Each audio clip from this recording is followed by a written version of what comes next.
नमस्कार साथियों, मैं अनुपम बिस्सू वेदांग मैथ्स एकेडमी के यूट्यूब चैनल पर आप सबका स्वागत करता हूं। हमारी सॉल्यूशन सीरीज में चल रहा था टॉपिक मैट्रिक्स एंड डिटरमिनेंट, आव्यूह तथा सारणी। उसमें कुछ वीडियोस हमने देखे हैं, आव्यूह के क्वेश्चन किए, सारणी के क्वेश्चन हमने किए। आज हम उसी में करने जा रहे हैं सिस्टम ऑफ लीनियर इक्वेशन, रैखिक समीकरण निकाय से संबंधित जो क्वेश्चन आए हुए हैं उनको। तो स्टार्ट करते हैं पहले क्वेश्चन से। देखो, इसके बारे में कुछ चीजें हैं जो हम पहले चर्चा कर लें तो ज्यादा अच्छा रहेगा, तो पहले उन्हीं के बारे में बातें कर लेते हैं अपन। तो देखो, अगर हमें रैखिक समीकरण निकाय हल करना हो, रैखिक समीकरण निकाय या फिर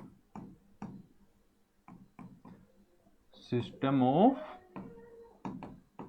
लीनियर इक्वेशन,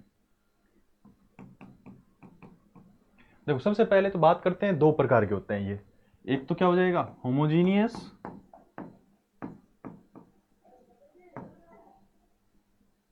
और दूसरा क्या हो जाएगा, नॉन होमोजीनियस।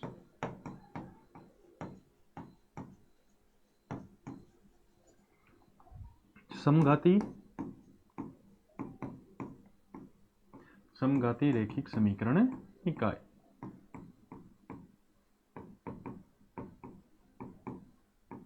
और ये कौन सा हो जाएगा, असमघाती।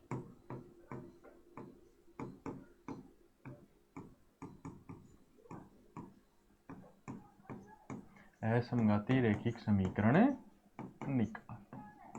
देखो दो है, तो देखो इसमें किस प्रकार के होते हैं, इसमें हमें इक्वेशन दी हुई रहती है कुछ, जैसे a11 x1 plus a12 x2 plus a1n xn बराबर समघाती है, इसके इक्वल में हमेशा क्या रहेगा, जीरो। दूसरी इक्वेशन हो 21 x1 plus a22 x2 plus a2n xn equal to zero. ऐसे ही मान लो n इक्वेशन और n चर हैं, वेरिएबल्स हैं, उनमें दिया हुआ है तो n1 x1 plus an2 x2 plus ann xn equal to zero. देखो सबसे मुख्य बात यह है कि इसमें क्या बनेगा, एक वर्ग अवयव बनेगा, तो जितने इसमें वेरिएबल होंगे उतनी हमें क्या हुई, इक्वेशन दी हुई रहेंगी। तो अब इनके लिए क्या करें, देखो अगर ये इस रूप में दिया हुआ है तो ये क्या है, समघाती रैखिक अवकल समीकरण। अब इसको सोल्व करते हैं तो क्या होता है, इक्वल में बराबर में क्या दिए हुए हैं, सब जीरो। तो हम क्या करेंगे, इसके लिए मैट्रिक्स बनाएंगे, इसके गुणांकों का जो मैट्रिक्स है वो बनाएंगे। देखो गुणांकों का मैट्रिक्स इसका क्या बन जाएगा, a11 आ जाएगा, a21 आ जाएगा, कहां तक, an1 तक, a12 आ जाएगा, a22 आ जाएगा, कहां तक, an2 तक। ऐसे कहां तक जा रहे हैं, a1n तक, a2n तक, ann तक। देखो ये क्या बन गया, n क्रॉस n का एक मैट्रिक्स बन गया। अपन क्या करेंगे, इसकी रैंक निकालेंगे। रैंक निकालना कैसे करेंगे कि हम जो डायगोनल एलिमेंट हैं उनको तो वन वन बना लेंगे, या वन भी नहीं बनाते हैं तो भी डायगोनल के नीचे वाले सब क्या बना लेंगे, जीरो बना लेंगे। तो उससे क्या है, हमें इसकी रैंक पता चल जाएगी। अगर इसकी रैंक या कोटि बोल दो इक्वल टू n आ जाती है, तो केवल एक हल होगा, केवल एक हल होगा, अद्वितीय हल। अद्वितीय हल होगा, वो भी कौन सा होगा, शून्य हल। शून्य हल, ये क्या बोल दें, यूनिक सॉल्यूशन, जीरो सॉल्यूशन। यानी जिसमें क्या हो गया, सबके मान कितना आएंगे, x1 equal to x2 equal to x3 equal to क्या आएंगे, इक्वल टू xn, सब किसके बराबर आएंगे, जीरो के बराबर। सबका मान कितना आएगा, जीरो आएगा। वहीं एक दूसरा क्या होगा इसका, अगर इसकी रैंक या कोटि जो है वो लेस देन n आ जाए, n से कम, चाहे वो n से एक कम हो, चाहे दो कम हो, कितनी भी कम हो, n से क्या आनी चाहिए, कम आनी चाहिए। n से कम आ जाएगी तो क्या हो जाएगा, रैंक या कोटि लेस देन n हो जाए तो क्या होगा, अनंत हल होंगे। अनंत हल होंगे तथा अशून्य हल विद्यमान होगा।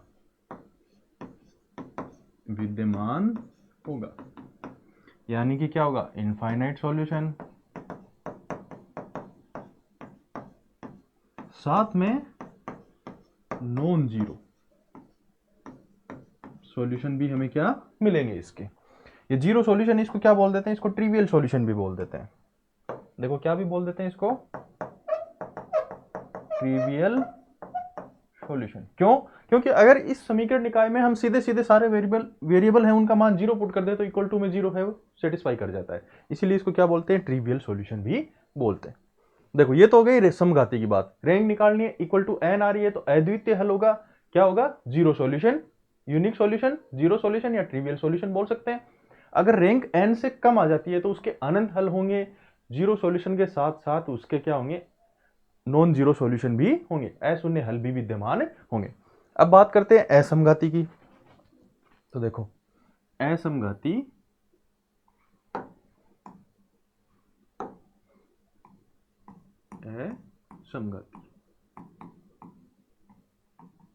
इसमें क्या हो जाएगा, इसमें वही a11 x1 plus a12 x2 a1n xn equal to, इसमें जीरो ना होके इक्वल टू में क्या दिया हुआ रहेगा, कोई संख्या b1, जीरो भी हो सकता है कोई संख्या भी हो सकती है, 21 x1 plus a22 x2 plus a2n xn equal to b2। ऐसे ही कहां तक, n1 x1 plus an2 x2 plus कहां तक ann xn equal to bn। चलते जाएंगे। अब देखो ये सारे के सारे हैं b1 b2 b3 bn, इनमें कम से कम एक क्या होगा, कम से कम एक अशून्य जरूर होगा, शून्य अवश्य होगा, तभी ये क्या बनेगा, असमघाती बनेगा, वरना तो समघाती हो जाएगा। तो कम से कम इनमें से क्या होना चाहिए, एक अशून्य अवश्य होना चाहिए। अब इसकी बात करें तो इसके लिए हम क्या बनाएंगे, एक एगमेंटेड मैट्रिक्स,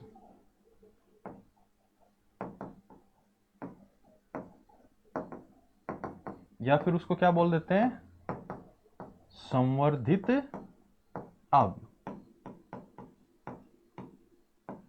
संवर्धित आवयव बनाते हैं। देखो एगमेंटेड मैट्रिक्स से संवर्धित आवयव बनाते हैं।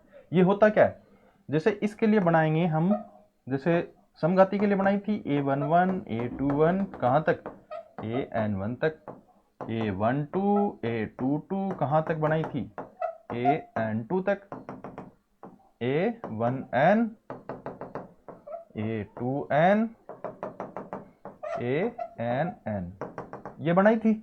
अब क्या करेंगे, इसके साथ में एक कॉलम और जोड़ देते हैं, कौन सा, ये जो मान दिए हुए रहते हैं b1 b2 b3 bn तक, इसको बोलते हैं एगमेंटेड मैट्रिक्स या संवर्धित आवयव। इसकी हम रैंक निकालेंगे। ये हो गई ए, ये यहां से लेके यहां तक तो क्या है, मैट्रिक्स ए, गुणांकों की मैट्रिक्स, और साथ में अगर ये एक कॉलम और जोड़ देते हैं तो इसको क्या बोलते हैं, संवर्धित आवयव या एगमेंटेड मैट्रिक्स। इसको एक लाइन से क्या करते हैं, इनसे अलग कर देते हैं। ठीक है। अब देखो रैंक निकालेंगे, जब इसकी रैंक निकालेंगे तो हमें इसकी रैंक भी अलग से पता चल जाएगी, पूरे की रैंक भी पता चलेगी। अगर देखो केस फर्स्ट देखते हैं,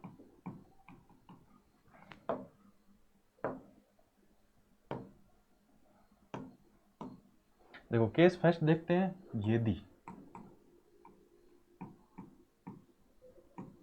rank of augmented matrix equal to rank of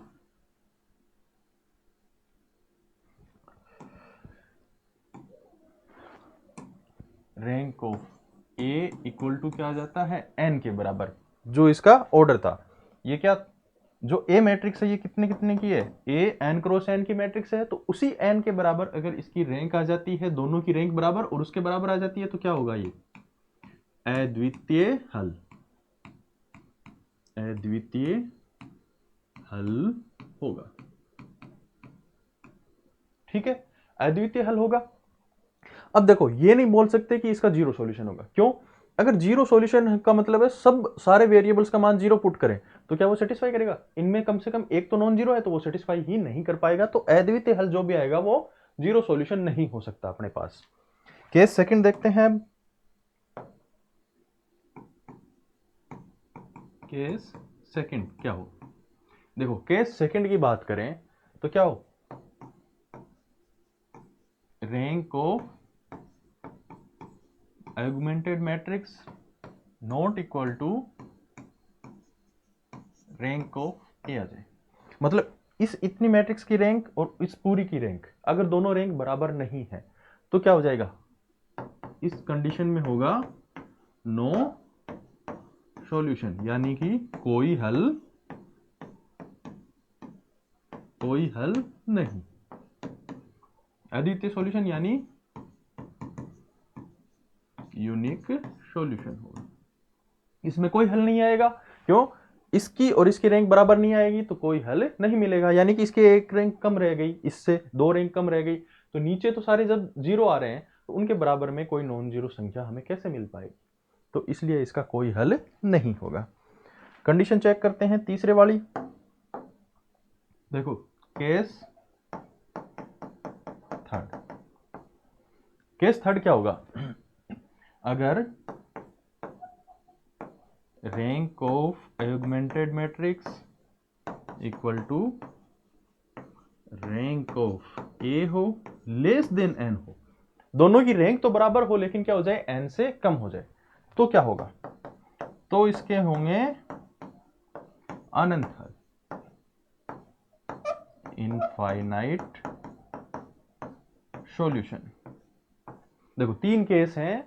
अगर असमघाती दी हुई रहे अपने को समीकरण निकाय, तो क्या करते हैं? एक मैट्रिक्स बनाते हैं संवर्धित आव्यूह, क्या करते हैं? गुणांकों वाली मैट्रिक्स के साथ साथ एक कॉलम लिख देते हैं, क्या बराबर में जो मान दिए हुए रहते हैं b1 b2 bn, वो सब लिख देते हैं। इस मैट्रिक्स की रैंक निकालते हैं, ए की रैंक भी पता चल जाएगी, पूरे की रैंक भी पता चलेगी। अगर दोनों की रैंक बराबर है और एन के बराबर है तो उसका क्या होगा? अद्वितीय हल होगा, यूनिक सॉल्यूशन हमें मिलेगा। दूसरा केस है दोनों की रैंक की बराबर नहीं आए, संवर्धित आव्यूह और आव्यूह की रैंक दोनों की बराबर नहीं आए, तो उसका कोई हल नहीं होगा। तीसरी कंडीशन है दोनों की रैंक तो बराबर हो लेकिन एन से कम हो, तो उसके क्या हो जाएंगे? अनंत हल होंगे, इनफाइनाइट सॉल्यूशन हमें मिलेंगे। तो ये कंडीशन थी। समघात और असमघात दोनों देख चुके हैं। अब करते हैं क्वेश्चन। देखो, ये क्वेश्चन दिया हुआ है, सिस्टम ऑफ इक्वेशन दे रखी है, तीन इक्वेशन दी हुई है, अल्फा का मान पूछा है ताकि क्या हो? एक से ज्यादा हल हो। तो लिख लेते हैं एक बार equation, x plus y plus z equal to 0, y plus 2z equal to 0, alpha x plus z equal to 0। देखो, समघात समीकरण दे रखी है, क्या बोल रहा है? एक से ज्यादा हल हो। एक से ज्यादा हल होने का मतलब क्या है? जो ये मैट्रिक्स बनाएंगे गुणांकों की मैट्रिक्स, ए बराबर गुणांकों की मैट्रिक्स क्या बनेगी? 1 0 अल्फा, इसमें आ जाएगा 1 1 0, यहां आ जाएगा 1 2 1। ये जो मैट्रिक्स बनी है इसकी रैंक क्या आनी चाहिए? Less than N. एन का मान यहां कितना है? 3, तो 3 से कम रैंक आनी चाहिए, तभी क्या होगी? इसके एक से ज्यादा हल। एक से ज्यादा हल होंगे तो वो सीधे अनंत हल ही होंगे। दो हल तीन हल ऐसे नहीं हो सकते, या तो एक ही हल यूनिक सॉल्यूशन होगा या फिर इनफाइनाइट सॉल्यूशन ही होंगे। तो देखो, चेक करते हैं अब इसको क्या करें? अगर इस मैट्रिक्स में मैं संक्रिया लगाऊं, क्या R3 को चेंज करते हैं, क्या R3 माइनस अल्फा R1, तो ये किस में चेंज हो जाएगा? 1 1 1 ऐसा कैसा, 0 1 2 ऐसा कैसा। R3 को चेंज कर रहे हैं, R3 माइनस अल्फा R1, इसको अल्फा से गुणा करके इसमें से घटा रहे हैं, तो क्या आ जाएगा? 1 को अल्फा से गुणा किया, माइनस अल्फा किया, क्या आ गया? 0। 1 को अल्फा से गुणा किया, 0 से माइनस किया, क्या आ गया? Minus alpha. इसको अल्फा से गुणा किया, इसमें से घटाया, तो क्या आ गया? 1 माइनस अल्फा। ये आ गया। अब क्या करें? हम क्या करते हैं, इसको डायगोनल पे रखते हैं, बाकी नीचे वाले सारे क्या बना लेते हैं? 0। तो इसको भी 0 बनाने की कोशिश करें, तो क्या करूं मैं? इसमें चेंज कर सकता हूं, R3 change into R3 minus alpha, R3 plus alpha into R2, ये कर दूं। R2 अब देखो R1 से नहीं कर रहा हूं, क्यों? R1 से करूंगा तो यहां भी गुणा होके ये आएगा, तो यहां 0 है, वो 0 डिस्टर्ब हो जाएगा अपना। इसीलिए क्या करते हैं, सबसे पहले R1 की सहायता से R2 और R3 में यहां पे 0 बनाते हैं। फिर अगली स्टेप में क्या करते हैं, R2 की सहायता से यहां पे 0 बनाते हैं। क्यों? क्योंकि R2 में यहां पे 0 है, तो इस 0 को डिस्टर्ब नहीं करेगा। तो इससे क्या हो जाएगा, 1 1 1 तो ऐसा कैसा, 0 1 2 भी ऐसा कैसा, ये 0 है ही। ये क्या हो जाएगा, माइनस अल्फा, और इसको अल्फा से गुणा करके जोड़ रहे हैं, तो माइनस अल्फा प्लस अल्फा कितना आ जाएगा, 0। यहां 1 माइनस अल्फा है, प्लस 2 अल्फा करेंगे तो कितना आ जाएगा, 1 प्लस अल्फा। ये आ गया। अब बोल रहा है एक से ज्यादा हल, एक से ज्यादा हल, एक से ज्यादा हल होने की कंडीशन, यानी कि अनंत हल हो। इसके लिए कंडीशन क्या है, रैंक क्या होनी चाहिए, rank of A less than N. N का मान यहां कितना है, 3, यानी कि इसकी रैंक 3 से कम होनी चाहिए। अभी तो देखो, अगर अल्फा का ये यहां पे 0 बन जाए तो इसकी रैंक क्या हो जाएगी, 3 से कम हो जाएगी। अगर यहां नॉन जीरो रहेगा तो इसकी रैंक क्या रहेगी, 3। तो हमें क्या करना है, 1 प्लस अल्फा को 1 प्लस अल्फा बराबर 0 बनाना है। तो अल्फा का मान कितना आ गया, -1। तो एक से ज्यादा हल के लिए अल्फा का मान क्या होना चाहिए, -1। ऑप्शन नंबर 3 क्या हो जाएगा, हमारा आंसर हो जाएगा। या फिर क्या करें, इसमें ये पूछ ले कि अद्वितीय हल या ट्रिवियल सॉल्यूशन। अद्वितीय हल होगा तो ट्रिवियल ही होगा, क्यों, समघात दी हुई है। तो उसके लिए क्या, यहां नॉन जीरो रहना चाहिए, तो alpha not equal to -1, sorry, alpha not equal to -1 आ जाएगा। तो इसका सॉल्यूशन आ गया ऑप्शन नंबर 3। चलते हैं अगले क्वेश्चन की ओर।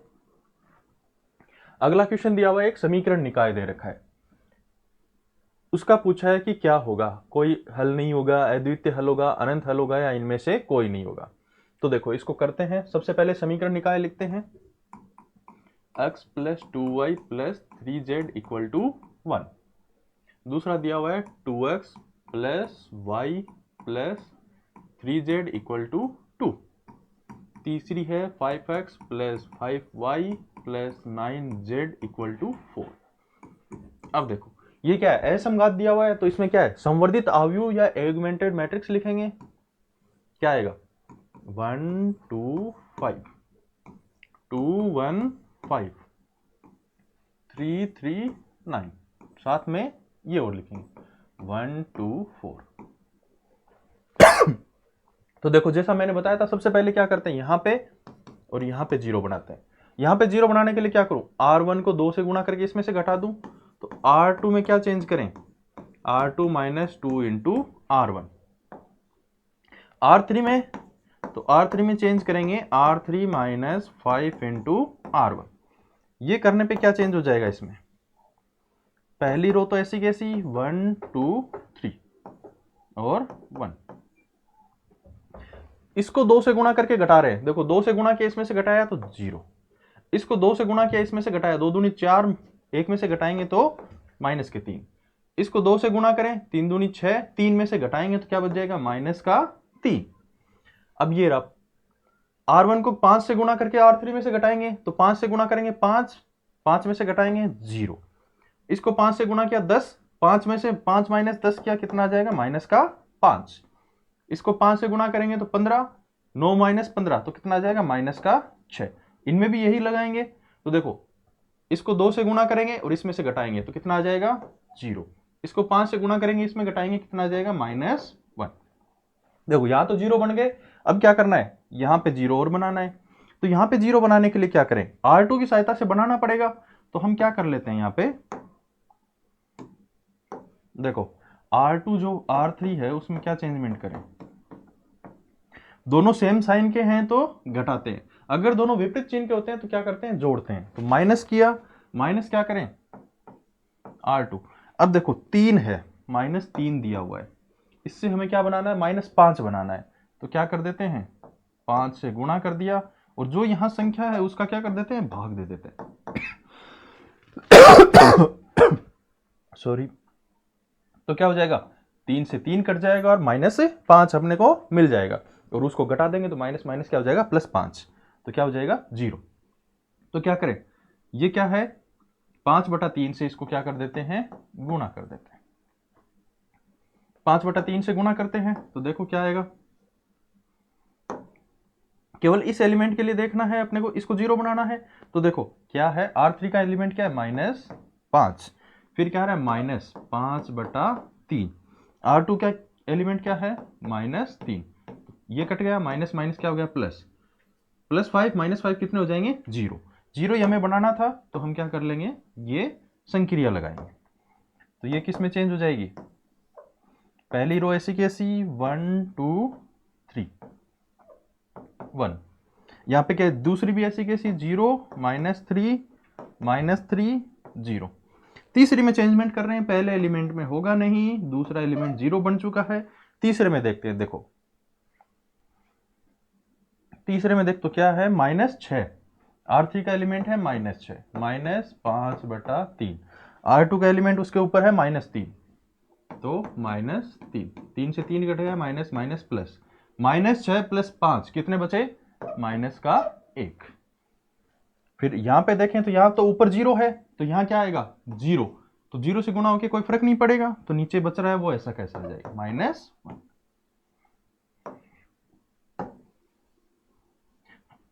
देखो जब ऊपर वाला एलिमेंट 0 होता है तो नीचे वाले में कोई फर्क नहीं पड़ता। जैसे R2 से चेंजमेंट कर रहे हैं, यहाँ R2 लिखा हुआ है, R2 में यहाँ 0 है, तो नीचे वाले एलिमेंट पे कोई फर्क नहीं पड़ेगा, तो वो ऐसा कैसा आ जाए।